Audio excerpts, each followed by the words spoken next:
All right, time for our weekly 3 points segment brought to you by Chase Freedom Unlimited.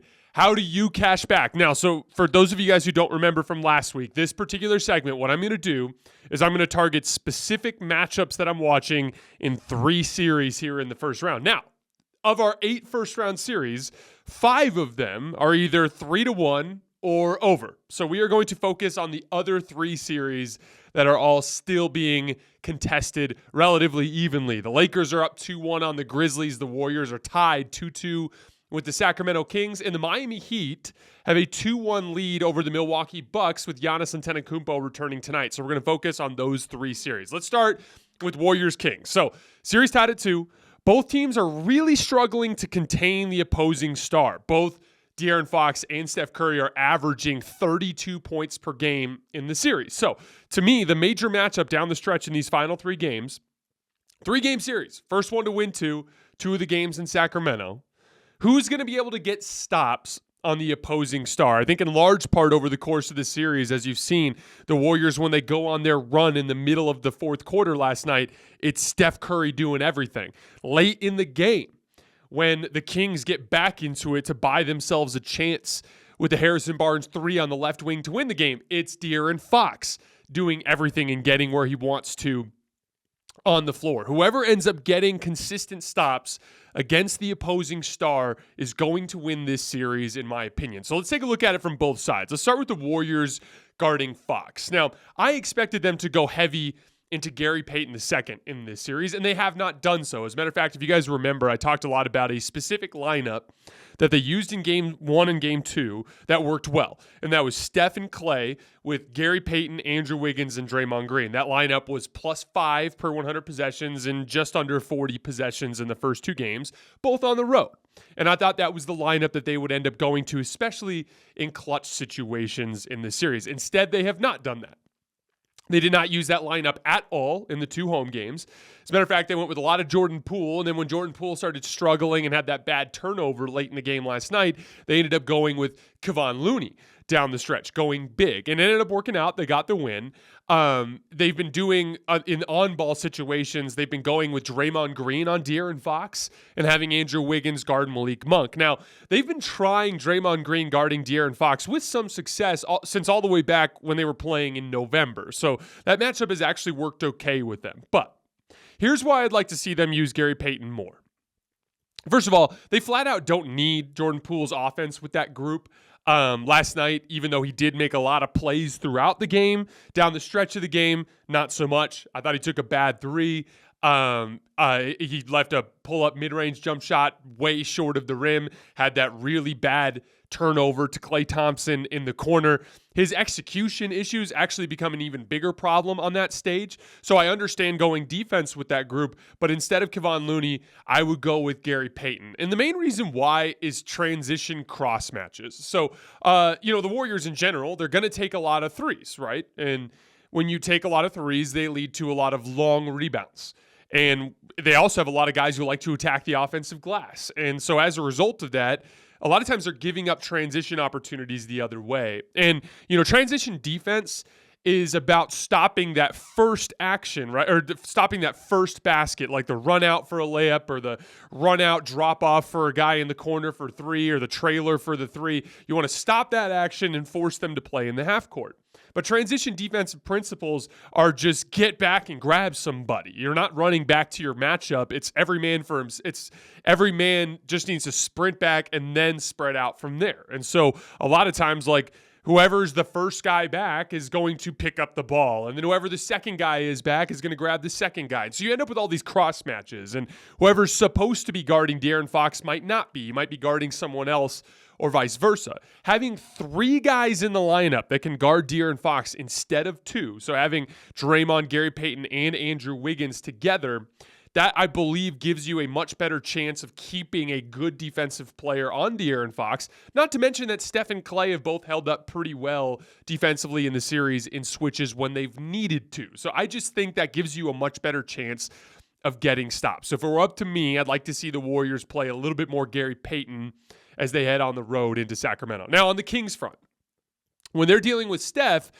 they're having the most success with Davion Mitchell on the floor. De'Aaron Fox has done okay guarding Steph. The problem is like you saw in that final possession where he got that wide open floater, the one he missed right before the Harrison Barnes shot, he just can go right around De'Aaron Fox because he's got a lower center of gravity, and Steph is actually like a deceptively pretty strong dude, right?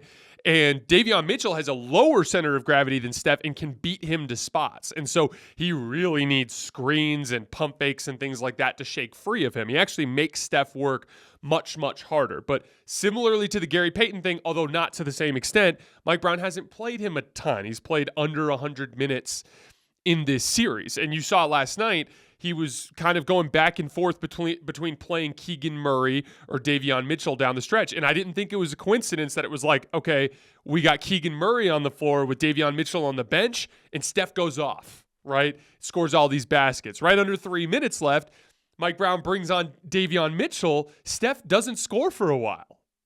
And actually, Davion does a really nice job. Then in the final minute, Mike Brown goes back to Keegan Murray, takes Davion Mitchell out. De'Aaron Fox is guarding Steph, and Steph goes right around him and gets a wide open floater that he ended up missing, but was one of his best looks of the night in a shot that Steph hits like 60% of the time. And so I would like to see them just kind of lean on Davion Mitchell a little bit more. I understand the advantage of Keegan Murray, right? It's about pulling. Keegan Murray had a great shooting night. He's being guarded more closely. You're creating spacing. But De'Aaron Fox and Malik Monk, both in particular, are kind of just shot hunting. They're not looking to pass a ton when they're getting downhill. As a matter of fact, that was a big problem for them in the fourth quarter as they were forcing shots over Andrew Wiggins and getting blocked, or Malik Monk barreling down the floor in transition, forcing something to the rim. Those guys are kind of tunnel vision right now. So I'm not worried necessarily about them beating you with the pass. Even on the play where Harrison Barnes got the wide open three, it was because De'Aaron Fox literally had nowhere else to go at that point. And so I'd like to see them play a little bit more Davion Mitchell, understanding that even if Golden State helps off of him, it's not like they were going to make those passes to those shooters to begin with. Again, we got to separate shot quality from result. In a small sample size, if you play really great defense, a guy might make a shot. But in 3 games, in 3 clutch situations, there's going to be dozens and dozens of possessions, and the team that creates better shots is probably going to win. And so getting the right defensive personnel out there to make the shots more difficult, I think, is going to go a long way towards swinging the outcome. All right, moving on to Heat Bucks. I think Giannis needs to come back and guard Jimmy Butler. Now, I talked a lot about this in a show, or two shows ago, if I remember correctly, about this idea that I'm not worried about the Bucks at all until Giannis said he wasn't going to play in Game 4, which didn't happen. I saw a report this morning that Giannis plans on playing tonight. Big shock. They fell down 2-1 in the series. I think that he would have played in Game 3 if they were in a worse predicament, but they had just won in dominating fashion in Game 2 without Giannis. And so I think they thought they could go get Game 3 without Giannis. And now they've realized that they can't. They've got to play him to beat Miami. And Miami's in a very interesting predicament now because Victor Oladipo, in some very tragic news, has ruptured his patella tendon in his left knee, so he's obviously not going to play anymore in the series. Tyler Herro has broken his hand. They're going deep into the bench to guys like Duncan Robinson, right? So, like, we're in a situation now where Miami just does not have a lot of shot creation. But Jimmy Butler has been phenomenal in this series. He's averaging 30 points per game, shooting 60% from the field, 67% from 3, and a 3-to-1 assist-to-turnover ratio. Has 18 assists to just 6 turnovers. Now, Mike Budenholzer typically likes to put Giannis in help. So even when Giannis has been healthy in this series, they've tucked him on Gabe Vincent and had Drew Holiday guard Jimmy Butler. And Drew Holiday is one of the all-time great defensive players in this league, but he has typically struggled, especially in uber physical environments, against the bigger, stronger wings in the league. I've seen guys like LeBron give Drew Holiday problems. I've seen guys like Jimmy Butler give Drew Holiday problems over the years. And in this game, he was scoring on him in the post, shooting over the top of him, beating him off the dribble. He's just too big and strong for a guy like Drew Holiday, unfortunately. He's been way too comfortable in this series. He's not bothering him enough. Now, the idea there is Bud likes to keep Giannis in help because Giannis is a devastating low-man help defender, and there is a lot of value to that in the defense. But specifically with a Heat team like this, where if you cut the head off the snake, if you can get Jimmy Butler to start struggling, this team will not be able to score. And you can quickly rip off 3 wins and end this series in 6 games if you can control Jimmy Butler. Secondly, Giannis has guarded guys like this really well in his career. We've talked a lot this season. There was one of my favorite games this year was a win by the Bucks over the Clippers, where down the stretch of the game, Giannis switched on to Kawhi Leonard and locked his ass up. Those big forwards, he's too strong. He can absorb that contact in the chest without giving up position. And then when he needs to close ground to contest, he's got the length to contest. So, Drew on Jimmy's just not working. Specifically having Giannis on Jimmy is a matchup that I believe he can win. And I'm not concerned as much about the help defense part as long as you can contain Jimmy, just because there's not enough skill on the floor. Finally, it is smarter tactically, in my opinion, to keep Giannis closer to the ball. One of the problems with putting Giannis in help in this particular series is Eric Spoelstra has a very clear strategy here. We've got Bam and Jimmy, and it's 3 shooters around them at all times. 3 guys that are dead-eye knockdown shooters. And so by putting Giannis in help, he's being pulled further away from the rim. Now, let's pretend like bread and butter, the Jimmy Bam pick and roll. Now you're asking either Giannis to chase over the top of screens or to switch Brook Lopez out onto the perimeter. But again, Bam Adebayo is continuing to demonstrate a struggle offensively to be aggressive and dangerous when he has the ball in his hands. So I would even just switch that Brook Lopez Giannis action with the Jimmy Bam pick and roll, have Brook press up a little bit, and now you have Giannis in help. Except for he's in help in a situation on Bam Adebayo where he's close to the rim.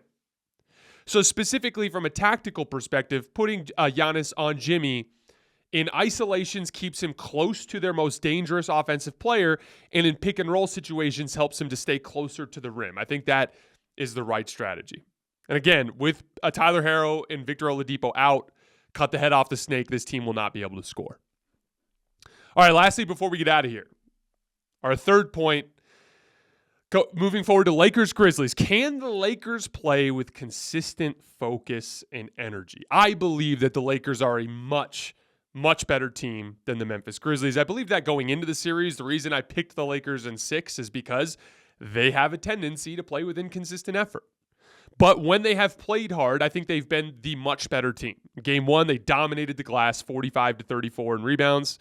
They got way better shots. They shot 6% better from the field. I didn't think that was just a shot variance type of game. I thought the Lakers looked like a better team throughout the game. Then the first quarter of Game 3, they out-rebounded Memphis 20-12.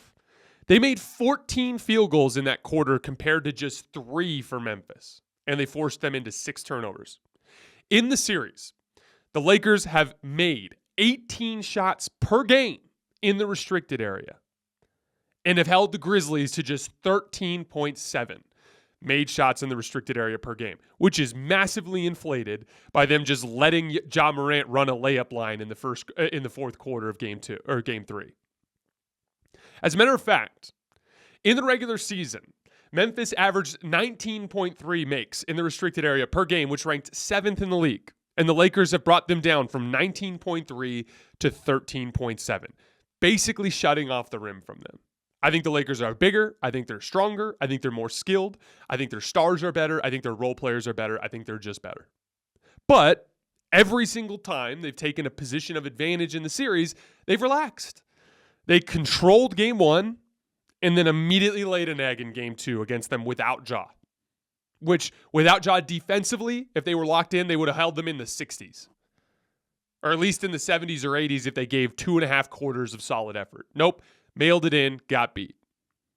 Then they dominate the first quarter of Game 2. I tweet right after the quarter, expect them to do the bare minimum the rest of the game. They do. They barely win by 10 points.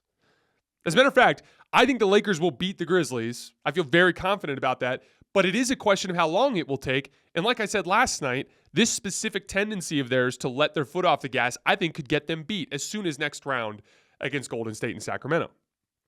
But specifically within this series, the difference between the Lakers winning in 5 or winning in 6 is going to come down to that consistency of effort.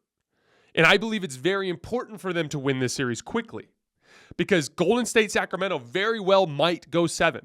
Even if the Warriors won Game 5, Sacramento is a dangerous team to come into Golden State and win Game 6. They just damn near beat them in Game 4. As a matter of fact, I'd say odds are that series goes 7.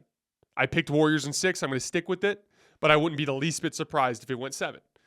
So if that series goes 7 and you can beat Memphis in 5, that means, as a matter of fact, I believe that Game 5 would be on Wednesday, right? So for Warriors-Kings, we have their game 5 is also on Wednesday. So that means that their Game 6 would be on Friday and their Game 7 would be on Sunday, which would mean that Game 1 of the following series would start no earlier than Tuesday if the series went to 7 games, and would start Sunday if it ended in 6. So if you end the series in 5 games, if you win on Wednesday, then you are guaranteed Thursday, Friday, Saturday off. That's 3 days, 3 full days. A day to completely rest their bodies, a light day to schematically go over what they want to do in round 2, and then maybe a hard practice day the day before the game. That's the worst case scenario if you close the series out in 5. If you close the series out in 5 and Kings Warriors goes to 7, you're not playing until Tuesday at the earliest. So you're guaranteed Thursday, Friday, Saturday, Sunday, Monday off. That's 5 full calendar days at a minimum if the Warriors Kings series goes 7. And you're dealing with 2 superstars that wholly represent the ceiling of your team that are coming off of foot injuries. One of them stress-related, the other a ligament tear that was also stress-related. So it's vitally important for the Lakers to close this series out quickly, and that's why I think it's such an important matchup in this series.